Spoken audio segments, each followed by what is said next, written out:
What's up guys, my name is Chris and welcome to today's video where we are going to throw it back, not so much in gameplay, but in style. This is a return to the live commentary.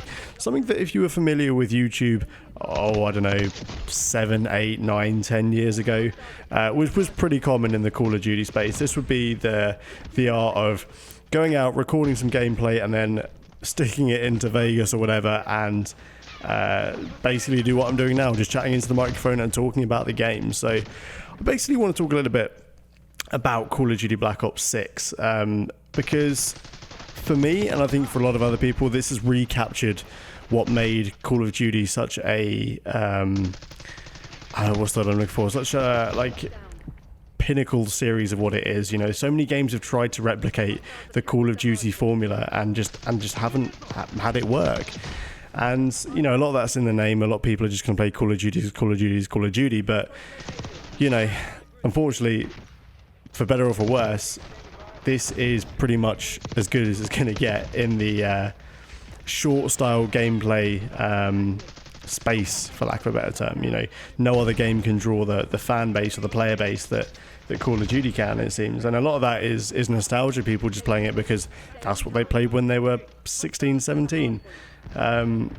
For me, I took a bit of a, I guess, hiatus from Call of Duty, not necessarily because I wasn't enjoying the game, but more life got in the way. You know, I went from playing it for the first time when I was like, I don't know, 14, all the way through my teenage years, and then like life got in the way and careers and all that kind of stuff. And here we are, all these years later, and this is the first Call of Duty I've picked up and played for longer than maybe 40 minutes in at least 3 or 4 years. I mean, the last Call of Duty I sunk this many hours into on launch day was probably COD World War II, which probably an unpopular take, but a game that I really, really enjoyed. And, you know, I can't put my finger on exactly what it is that makes Call of Duty Black Ops 6 recapture that spirit that I had all those years ago. You know, the maps are, for the most part, pretty bang average. There aren't many spectacular maps. Unpopular take, I like this map you're watching in the background now. This is oh man, I forget the name of it, but this is one of my more favorite maps. I like the compound map. I like the subsonic map.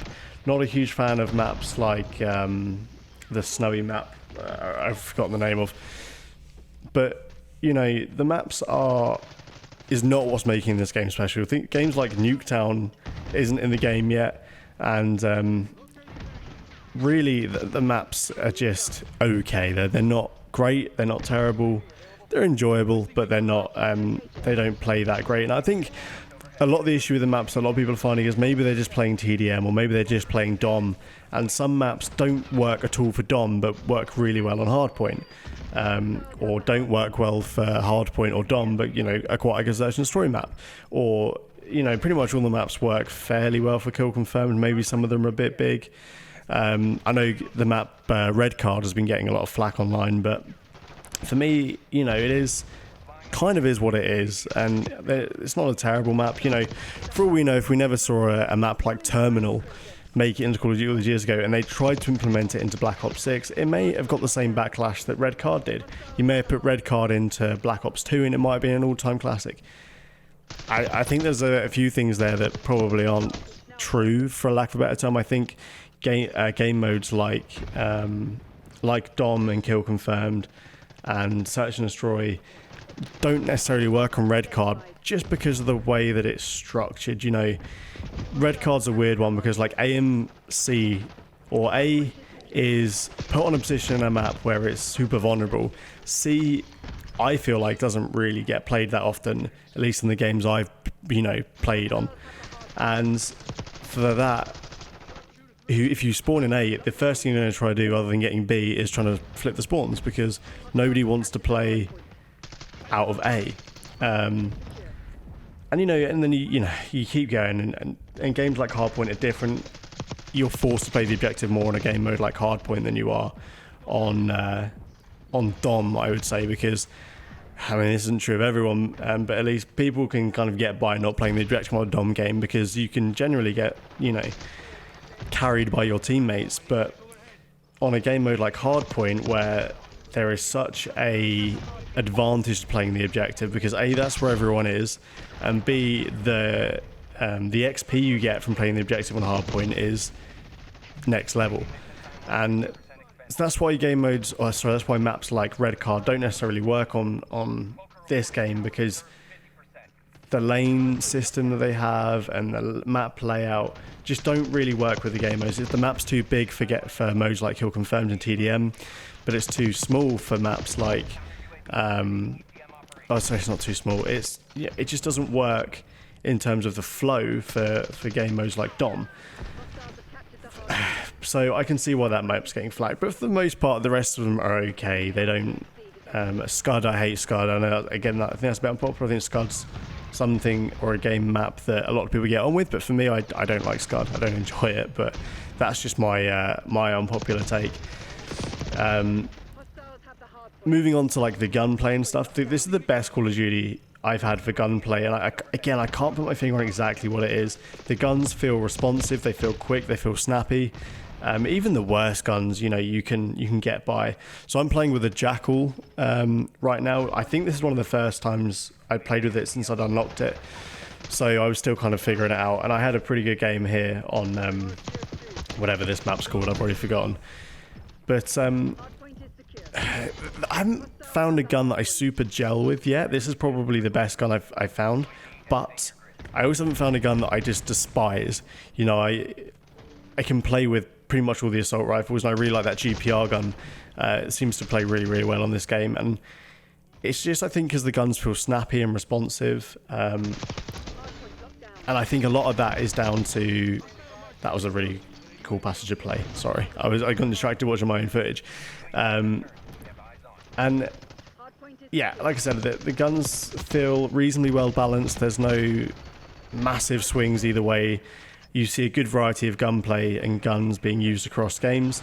And, I've been watching Optic Scump stream a lot for Race to Prestige, and I think that tells you a lot of the way that you can play this game to maximize XP or whatever. And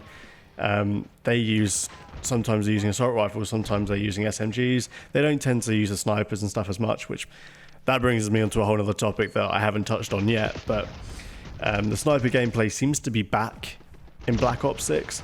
I've never been a quickscoper. I've never been a real sniper player. I can see why people do. The few times that I have used it in like 1v1s and that kind of stuff, it's a super satisfying gun to use as a sniper, but that just doesn't suit my playstyle. As you can probably tell by this bit of footage, I'm very much a run, gun, play the objective player. I don't really care about my KD. I care more about my win-loss than I do my KD. I think my KD on Black Ops 6 is like a 1.09 or something right now, so I'm still positive, but like just. And this is a particularly strong game for my KD right now. You watch me play a Dom game or something, I'll probably be just teetering on the edge of positive. So yeah, I really enjoyed the gunplay, and that for me, I suspect, is probably making up for the lack of bad maps. The lack of good maps. Now, I think that'll probably get better with time. I can foresee, they've already said that I think Nuketown's coming on November 1st. I can see a lot more classic Black Ops maps coming back. Maybe they look to remake some of the classics. I would love to see them do that. I think they also need to define their own maps, though, that it can't just rely on bringing in the classics. They need to then look forward and go, okay, what plays well on Scud, what plays well on Red Card, what makes Red Card such a terrible map, what makes this map play for me pretty well, but I think that's a controversial take. And really lean on that learning experience they can take from what makes these maps good and bad to make brand new, fresh maps. And I would like to see some rainy maps and some night maps and something to change it up, because with the exception of one or two, pretty much all the maps are this like grey, grungy weather that is kind of that, right? I look back at the Shipment map on was it Shipment? The one you played on the ship in the original Modern Warfare. And that's one of my favourite multiplayer maps, I think, ever, because it's just for me, it's visually so different to the rest, so it just sticks out in my head. Now, I know that's, again, controversial because some people just like this style of bright maps, which I think work 100%, but there are reasons that people are just going to stick to the same 2 or 3 classes throughout their entire time playing the game. Whereas if you put maps in with a completely different environment, it might force people to play with different classes and different score streaks. I can also see the flip side to that of why you, like, for me, half the fun of the game is, you know, I want to unlock some camos for my Jackal, so I'm going to go out and get headshots. Now, the way this game's set up doesn't force me to use a particular class at the minute, so I can just use the Jackal for most of the maps, and there we go. But yeah, I think the maps are the one big thing that's letting this down, and I think that'll come with time. And I do generally don't think they're as bad as a lot of people are letting on, but doesn't mean they're great, you know. The score streaks I think are super strong in this game. I play with the current setup you're seeing me play with in this game. I use UAV, counter UAV, and the Harp, which basically maximizes XP, I feel like, for me. I don't know if you see it so much in this game, but I've certainly had games where I've had feeds well over 1,000 XP just by having UAV, counter UAV, and a Harp active in one hit. So yeah, I think that's a super strong point.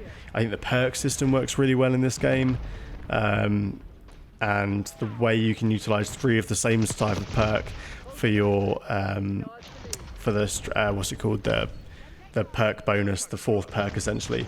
And then you've got wild cards, which means you don't have to sacrifice a perk like you would have had to before for things such as attachments or multiple tactical secondaries and all that kind of stuff. So I really do think this game is off to a strong start. I think it's not perfect. I think things like skill-based matchmaking is still finding its way in, and you know, other imperfections like the spawns in this map are pretty dreadful. The spawns across the board are pretty bad, I would say, but it's certainly off to a much stronger start than the last 3 or 4 Call of Duties. I feel like it feels fresh, it feels rejuvenated, and I really feel like we're back on course with Call of Duty, and I'm excited to see what they bring out next. So yeah, that's pretty much me rambling this live commentary, which I haven't done since the probably Modern Warfare 3, original Modern Warfare 3 days, which is pretty cool. So thank you very much for watching, and I will see you next time.